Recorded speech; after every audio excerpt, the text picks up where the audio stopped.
Intro music. आजकल भारत में हवाई सफर करना किसी बुरे सपने से कम नहीं, और इसकी वजह सिर्फ मौसम नहीं है। मतलब दिसंबर के शुरू में ही इंडिगो की 2000 से ज्यादा फ्लाइट्स कैंसिल हो गई।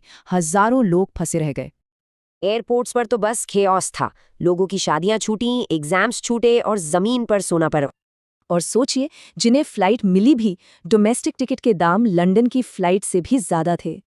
तो इस पूरे मेल्टडाउन की वजह क्या थी? ये कोई कुदरती आफत नहीं थी, वजह थी एक एयरलाइन और सरकार। तो हुआ ये कि जनवरी 2024 में सरकार ने पायलट सेफ्टी के लिए FDTL नाम के नियम बदले। ये नए नियम पायलटों को थकान से बचाने के लिए थे, ताकि हवाई सफर सबके लिए और सेफ हो। पर इस पूरे मामले की दो अलग-अलग कहानियां हैं, एक इंडिगो की और दूसरी पायलट्स की। नवंबर की डेडलाइन के बाद दिसंबर में इतना हंगामा हुआ कि सरकार को अपने नियम वापस लेने पड़े। तो सवाल ये है कि एक एयरलाइन इतनी पावरफुल कैसे हो गई? ये खेल सेफ्टी रूल्स का नहीं, मार्केट पावर का है। आज इंडिगो का भारत के एविएशन मार्केट पर लगभग 63% कब्जा है, मतलब लगभग पूरा कंट्रोल।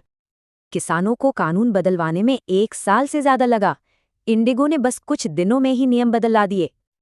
और ये कहानी सिर्फ इंडिगो की नहीं है, ये एक पैटर्न है जो भारत के कई बड़े सेक्टर्स में दिख रहा है। टेलीकॉम सेक्टर याद है, जियो से पहले कितने सारे ऑप्शन थे, और आज सिर्फ 3 बड़े प्लेयर्स।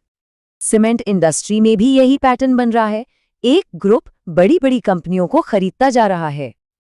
और यही हाल पोर्ट्स और एयरपोर्ट्स का भी है, ज्यादातर कंट्रोल अब एक ही बड़े ग्रुप के पास है।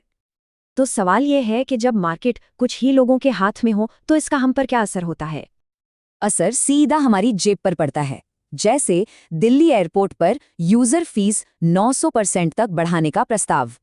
मतलब हमारे पास मोल भाव की कोई गुंजाइश ही नहीं बचती, न बेहतर सर्विस, न ही सही दाम।